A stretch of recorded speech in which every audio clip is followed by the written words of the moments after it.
Good morning student. Chemical kinetics रासायनिक बलगतिकी का lecture number 2 के बारे में आज डिस्कशन करेंगे। लेक्चर नंबर 1 में मैंने सिर्फ आपको केमिकल काइनेटिक्स क्या होती है, रासायनिक बलगतिकी क्या होती है, इसके बारे में डिस्कशन किया और थोड़ा सा मैंने आपको रेट के बारे में बताया कि रेट क्या होती है, कैसे रिएक्टेंट की रेट फाइंड करते हैं और कैसे प्रोडक्ट की रेट फाइंड करते हैं। ये चीज मैंने आपसे डिस्कशन किया।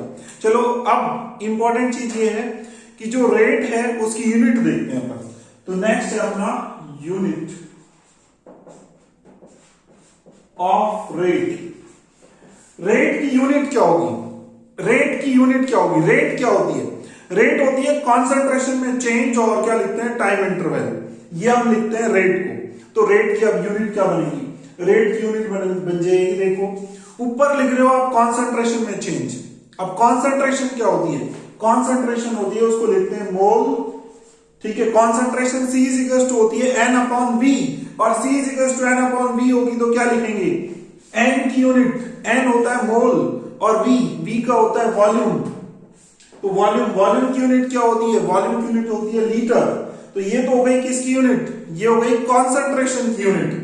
कॉन्सेंट्रेशन की यूनिट लिख दिया आपने, ऊपर कॉन्सेंट्रेशन आती है रेट में, तो कॉन्सेंट्रेशन की यूनिट है मोल अपॉन लीटर। और टाइम की यूनिट क्या होती है? सेकंड। तो इनटू में लिख दोगे सेकंड।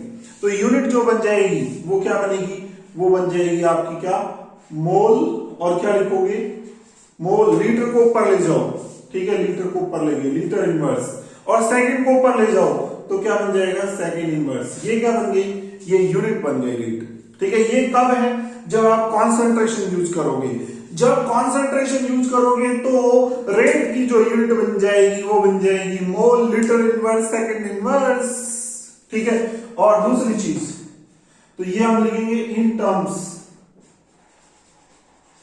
Of C. कॉन्सेंट्रेशन के टर्म्स में है ये। अगर प्रेशर के टर्म्स में लिखेंगे तो क्या लिखेंगे? इन टर्म्स ऑफ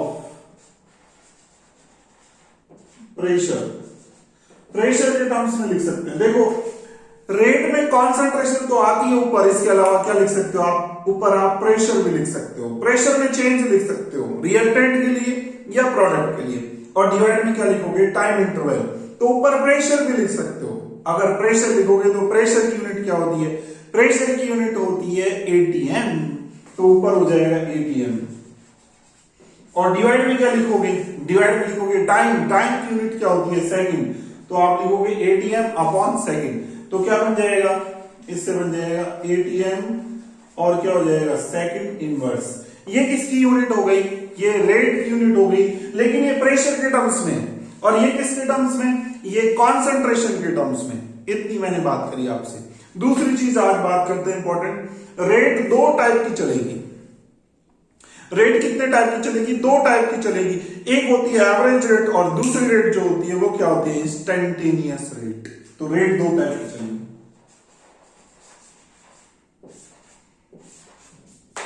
एक होती है एवरेज रेट,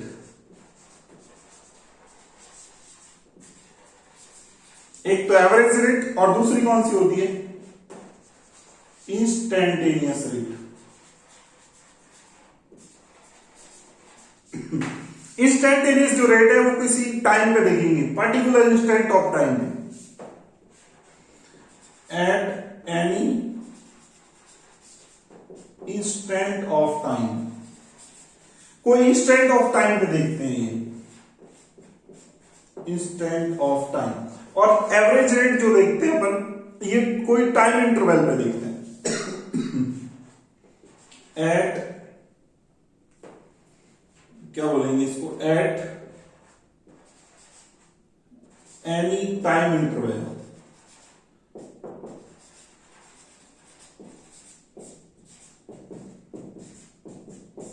कोई टाइम इंटरवल देखते हैं और टाइम इंटरवल जो रहेगा वो ज्यादा होगा, बड़ा टाइम इंटरवल होगा, उस पर हम देखेंगे तो वो एवरेज रेट। ठीक है, और इंस्टेंटेनियस रेट जो रहेगी वो एक फिक्स इंस्टेंट ऑफ टाइम पे देखते हैं अपन। ठीक है, तो एवरेज रेट जो हमने लिखी थी वो लिखी थी क्या? रिएक्टेंट के लिए क्या लिखी थी? Average rate. Average rate for reactant. Reactant के लिए जो लिखी थी हमने वो क्या लिखी थी? मैंने बताया था आपको नेगेटिव डेल्टा आर और अपॉन में क्या लिखा था डेल्टा टी, ये एवरेज रेट थी, ये जो हमने लिखी थी इससे प्रीवियस लेक्चर में। ऐसे ही प्रोडक्ट के लिए फॉर प्रोडक्ट के लिए क्या लिखा था, प्रोडक्ट के लिए हमने लिखा था, वो लिखा था प्लस डेल्टा पी और डिवाइड में क्या लिखा था डेल्टा टी। ये प्रोडक्ट के लिए लिखा था, ये एवरेज रेट है प्रोडक्ट के लिए और ये एवरेज रेट है किसके लिए, रिएक्टेंट के लिए। इनका हम डिस्कशन कर चुके हैं। इंस्टेंटेनियस रेट के बारे में बात करते हैं कि इंस्टेंटेनियस रेट क्या होती है। तो देखो इंस्टेंटेनियस रेट, इसको आप डिनोट कर सकते हो RINT से। इंस्टेंटेनियस जो रेट है इसको डिनोट करोगे RINT से, और एवरेज जो रेट है इसको R एवरेज से, ऐसे डिनोट करो। तो इस तरीके से इसको एवरेज रेट को RAVG से डिनोट करोगे, इंस्टेंटेनियस रेट को RINT से हम डिनोट कर देंगे। अब एवरेज रेट को हमने देख लिया, ऐसे लिखते हैं, ये रिएक्टेंट के लिए और ये किसके लिए लिखते हैं, प्रोडक्ट के लिए। फिर इंस्टेंटेनियस रेट को कैसे लिखोगे, पर्टिकुलर इंस्टेंट ऑफ टाइम पे देंगे। तो इसमें हम ये बोलेंगे कि delta T is almost going to zero. Delta T is almost going to zero का मीन्स क्या है कि टाइम में जो इंटरवल है ना वो बहुत बहुत बहुत कम है, वो जीरो की तरफ जा रहा है। एक पर्टिकुलर इंस्टेंट ऑफ टाइम पे दे रहे हो तो उस केस में delta T is almost going to zero. Time में इंटरवल, ठीक है, टाइम में जो चेंज है वो बहुत कम होगा। जब टाइम में बहुत कम ना के बराबर चेंज हो, ठीक है, एक पर्टिकुलर टाइम पे ही बात करें, फिक्स टाइम पे, तो उस केस में हम बोलते हैं कि जो रेट काम में लेंगे वो इंस्टेंटेनियस रेट लेंगे काम में, और उस केस में ये लगाएंगे कि delta T is almost going to zero. तो लिमिट लगा दी हमने, ये लिमिट है, ये लिमिट लगा दी हमने कि डेल्टा टी जो है वो ऑलमोस्ट गोइंग टू जीरो। तो इस केस में क्या लिखेंगे, इस केस में अगर रिएक्टेंट की बात करते हैं तो रिएक्टेंट के लिए क्या लिखेंगे, वो लिख देंगे यहां पर डी और क्या लिखेंगे R और डिवाइड में क्या लिख देंगे dt। देखो थोड़ा सा चेंज आएगा, ये एवरेज रेट है, एवरेज रेट में यहां पर डेल्टा R और डेल्टा T यूज कर रहे हैं। डेल्टा जो है वो लार्ज गैप को बता रहा है, ठीक है, ये बड़ा गैप है, और स्मॉल डी जो बता रहा है वो छोटे गैप को, बहुत कम टाइम का इंटरवल है। जब बहुत कम टाइम का इंटरवल है यानी ना के बराबर टाइम इंटरवल है तो हम डी यूज कर रहे हैं, ठीक है, डी यूज कर रहे हैं। ये रिएक्टेंट के लिए है, और रिएक्टेंट के लिए क्या लगाओगे आगे, रिएक्टेंट के लिए लगाओगे नेगेटिव लगा दोगे, यहां पर आ जाएगा नेगेटिव, क्योंकि रिएक्टेंट की जो रेट है, चाहे इंस्टेंटेनियस रेट हो चाहे एवरेज रेट हो, दोनों रेट क्या होगी, डिक्रीज होगी, इसलिए यहां पर नेगेटिव साइन लगाओगे। तो ये रिएक्टेंट के लिए। और अगर प्रोडक्ट के लिए लिखोगे तो क्या लिखोगे, प्लस और क्या लिखोगे डी और पी और डिवाइड में क्या लिखोगे डी और टी, ठीक है। ये किसके लिए है, ये फॉर रिएक्टेंट, ये रिएक्टेंट के लिए है, फॉर रिएक्टेंट, ये रिएक्टेंट के लिए, और ये किसके लिए है, ये किसके लिए, ये फॉर प्रोडक्ट, ये प्रोडक्ट के लिए, ठीक है। इस तरीके से हम क्या करेंगे, इंस्टेंटेनियस रेट है वो हम यूज करेंगे। तो फटाफट क्विक रिवाइज करते हैं, देखते हैं। सबसे पहले रेट की यूनिट, रेट की यूनिट होती है मोल लीटर इनवर्स सेकंड इनवर्स, ये कॉन्सेंट्रेशन के टर्म्स में। रेट की यूनिट प्रेशर के टर्म्स में, प्रेशर के टर्म्स में क्या लिखेंगे, एटीएम अपॉन सेकंड, तो एटीएम सेकंड इनवर्स। रेट कितने टाइप की होती है, रेट दो टाइप की होती है, average rate, instantaneous rate. Average rate क्या होती है, एवरेज रेट कोई पर्टिकुलर, ये कोई टाइम इंटरवल पे बात की जाती है, यहाँ पे टाइम इंटरवल थोड़ा ज्यादा होता है तब एवरेज रेट अपन काम में लेते हैं। इंस्टेंटेनियस रेट, इंस्टेंटेनियस जो रेट रहती है वो कोई इंस्टेंट ऑफ टाइम पे देते हैं। ये जो रेट है ये एवरेज रेट है। ये रिएक्टेंट के लिए नेगेटिव साइन आ जाएगा, ठीक है, delta R upon delta T लिख देंगे, और प्रोडक्ट के लिए क्या लिख देंगे, plus delta P upon delta T लिख देंगे। इस तरीके से क्या लिखेंगे, एवरेज रेट। फिर इंस्टेंटेनियस रेट, इंस्टेंटेनियस रेट कैसे लिखोगे, इंस्टेंटेनियस जो रेट लिखोगे उसमें लिमिट लगाओगे, delta T is almost going to zero, ठीक है। फिर रिएक्टेंट के लिए लिखोगे, माइनस में क्या लिखोगे, डेल्टा की जगह यहाँ पर D आ जाएगा, बस D ही आ जाएगा। यहाँ पर D जो बताएगा वो बहुत कम टाइम चेंज को बताएगा कि टाइम में जो चेंज है वो बहुत कम हो रहा है, तो D यूज करेंगे। तो यहाँ पर रिएक्टेंट के लिए नेगेटिव dr अपॉन dt, और ये तो है रिएक्टेंट के लिए। प्रोडक्ट के लिए लिख दोगे प्लस dp अपॉन dt, और ये प्रोडक्ट के लिए जाए। तो इस तरीके से हमने क्या देखा, इंस्टेंटेनियस रेट देखी और क्या देखी हमने, दूसरी हमने एवरेज रेट देखी। अब इसको ग्राफ से कैसे ड्रॉ करेंगे इंस्टेंटेनियस रेट को, वो देखते हैं कि ग्राफ से कैसे दिखाओगे आप इंस्टेंटेनियस रेट को, तो उसके बारे में बात करते हैं।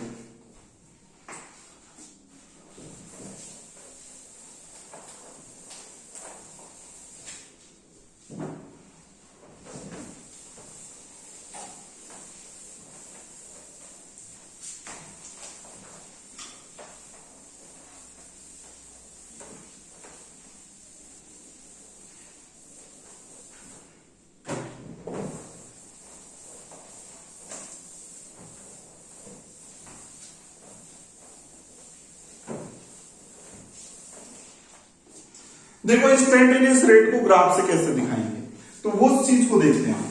तो उसको कैसे बताएंगे, तो जैसे हमने एवरेज रेट को बताया था ग्राफ से, वैसे इंस्टेंटेनियस रेट को बताएंगे। तो इसको इस तरीके से दिखाएंगे,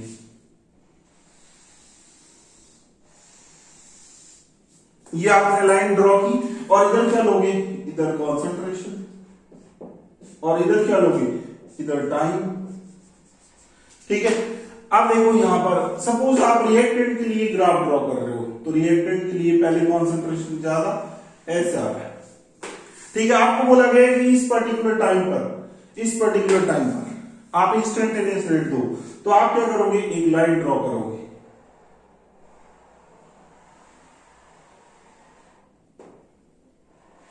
और लाइन जहां पे ये क्रॉस करेगी, यहां पर इस टाइम पर आपको देना है ये टाइम,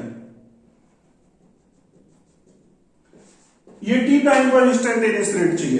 तो जिस टाइम पे इस टाइम पे चाहिए, तो उसके रेस्पेक्ट में टेंजेंट ड्रॉ करोगे, टेंजेंट को पीछे बढ़ाते जाओगे, तो लास्ट में जाकर के ये जहां पर काटेगा वहां पर कोई एंगल बनाएगा इसके साथ, और ये एंगल जो है इसका टेन थीटा देखना पड़ेगा। इसका टेन थीटा जो भी आएगा, टेन थीटा ये रिएक्टेंट के लिए है, तो टेन थीटा जो भी आएगा वो किसको बताएगा, वो स्लोप को बताएगा।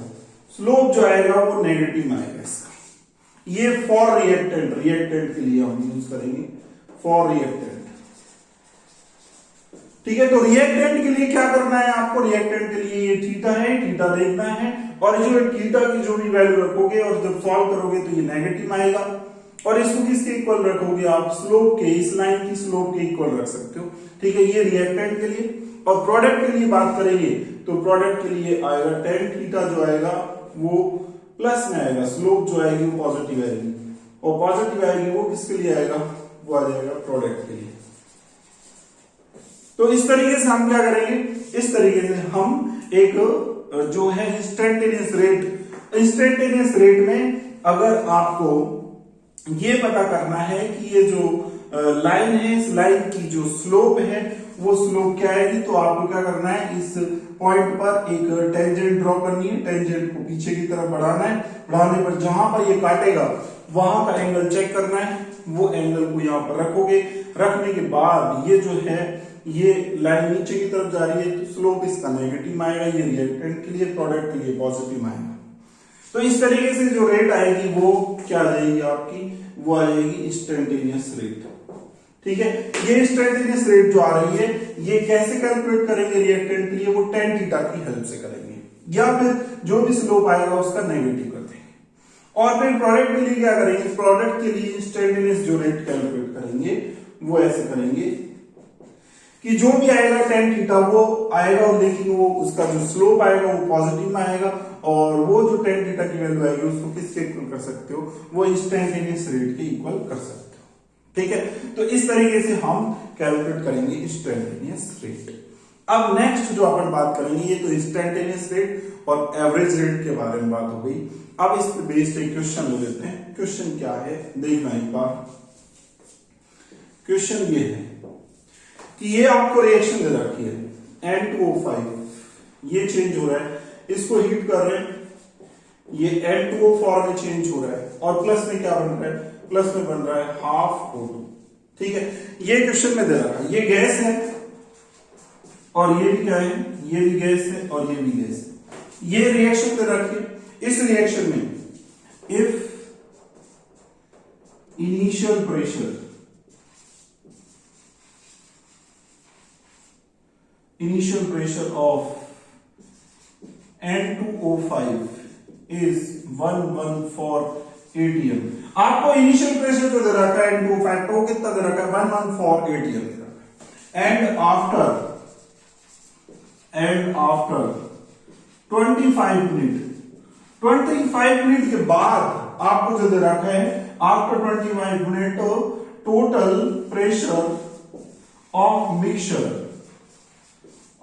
मिक्सचर का टोटल जो प्रेशर दे रखा है वो कितना दे रखा है, वो आपको क्वेश्चन में दे रखा है कि 133 एटीएम है। तो फाइंड, आपसे क्या पूछ रहा है, आपसे पूछ रहा है find average rate. Average rate पता करनी है, ये क्वेश्चन में गिवन है। तो आप इसको कैसे सॉल्व करना है, तो देखो सबसे पहले इसकी आप एक इक्वेशन बनाओ। तो इक्वेशन कैसे बनाएंगे, तो आप इसको सेट करो N2O5 ये है, ये किस में चेंज हो रहा है N2O4 में और प्लस हाफ O2 में। तो पहला आपका प्रेशर कितना है, पहला आपको दे रखा है ये इनिशियल प्रेशर है 114, ठीक है, ये इनिशियल प्रेशर। और इसमें से कुछ ये टूटेगा क्योंकि ये रिएक्टेंट, तो रिएक्टेंट में कुछ पार्ट टूटेगा। मान लेते हैं कि इसमें से P पार्ट टूट रहा है, तो ये P अगर टूट रहा है तो ये कितना बनेगा, ये 1 मोल के रेस्पेक्ट में P ब्रेक हो रहा है, तो ये 1 मोल के रेस्पेक्ट में कितना बनेगा, ये P बन जाएगा। और ये कितना बनेगा, ये हाफ मोल है, तो ये बन जाएगा P/2। अब आपको क्वेश्चन में क्या दे रखा है, अब आपको क्वेश्चन में दे रखा है कि ये सब जो है ये प्रेशर का जो एडिशन है वो किसके इक्वल है, वो आपको दे रखा है। ये 25 मिनट पर टोटल प्रेशर जो है मिक्सचर का वो दे रखा है 100 और क्या 33, ये आपको दे रखा है। यहां से देखोगे ये कैंसिल हो जाएगा, यहां से आप क्या निकालोगे, यहां से P निकालोगे, P आ जाएगा आपका, ठीक है। तो P इज इक्वल्स टू आप लिखोगे क्या, P इज इक्वल्स टू यहां से 133 और माइनस में 144 100 ये 4, ये तो आप उधर ले जाओगे और फिर इसको किससे मल्टीप्लाई करोगे, 2 से मल्टीप्लाई करोगे, ठीक है। तो ये जो आपका आ जाएगा वो आ जाएगा 19 और इंटू 2, ठीक है। तो ये आ जाएगा 38 केटीएम, ये प्रेशर आ गया। अब क्या करना है आपको, प्रेशर आ गया आपके पास, टाइम दे रखा है आपको, टाइम कितना दे रखा है 25 मिनट। ये जो है प्रेशर आपको जो है एटीएम में आ गया, ठीक है। तो फिर आप क्या करोगे, अब सीधा क्या निकालोगे यहां पर एवरेज रेट। तो एवरेज रेट जो निकलेगी वो कैसे निकलेगी, एवरेज रेट जो है प्रेशर में चेंज जो आया वो कितना आया 38 आया। डिवाइड में क्या लिखोगे, डिवाइड में टाइम कितना है आपका 25 मिनट, तो 25 मिनट लिख दोगे, ठीक है।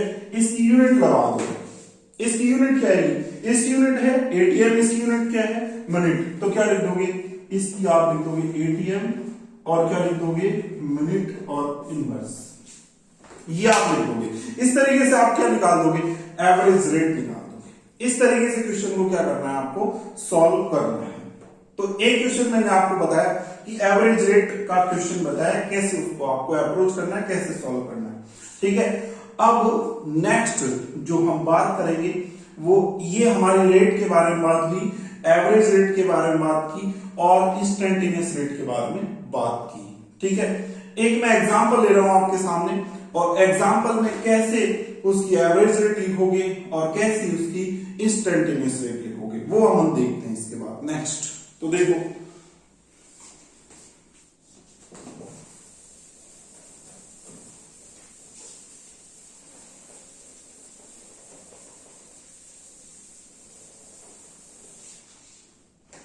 ये दे रखा है, जैसे आपको सपोज ये आपको दे रखा है कि N2 ये गैस है और प्लस 3H2 ये भी गैस है, इससे क्या बन रहा है 2NH3।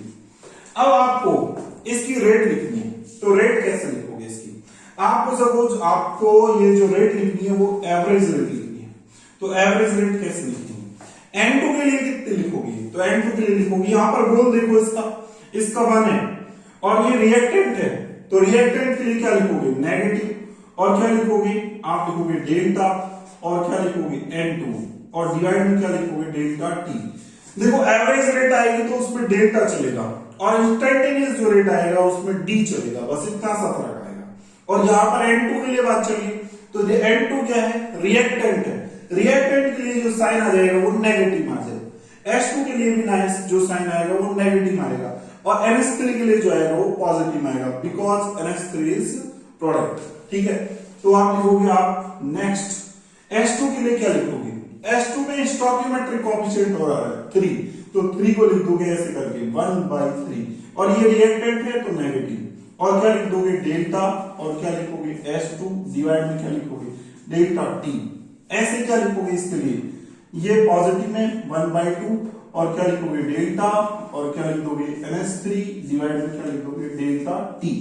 इस तरीके से हम इस पूरी रिएक्शन में किस किस के लिए रेट लिखेंगे, ये N2 के लिए रेट है, ये किसके लिए H2 के लिए रेट है, और ये किसके लिए रेट है, ये NH3 के लिए। इस तरीके से हम इस रिएक्शन में क्या लिखा, एवरेज रेट लिखा N2 के लिए, H2 के लिए और किसके लिए NH3 के लिए। इसमें याद रखना है स्टोइकियोमेट्रिक कोएफिशिएंट को डिवाइड में लिखना है, स्टोइकियोमेट्रिक कोएफिशिएंट को डिवाइड में लिखना है, स्टोइकियोमेट्रिक कोएफिशिएंट को यहां डिवाइड में लिखना है।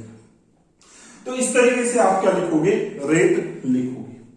तो मैंने आपको आज इस लेक्चर में क्या क्या बताया, मैंने आपको इस लेक्चर में एवरेज रेट और इंस्टेंटेनियस रेट इसके बारे में डिस्कशन किया और यूनिट वगैरह है एवरेज रेट और इंस्टेंटेनियस रेट इसकी बताई। नेक्स्ट लेक्चर में आगे जो है हम फिर और कुछ इंपॉर्टेंट जो टिप्स वगैरह है उनके बारे में डिस्कशन करेंगे, और जो कुछ मैंने आपको समझाया आई होप आपको समझ में आया होगा। अगर आपको वीडियो अच्छा लगा तो आप ज्यादा से ज्यादा लाइक कीजिए, सब्सक्राइब कीजिए। Thank you so much.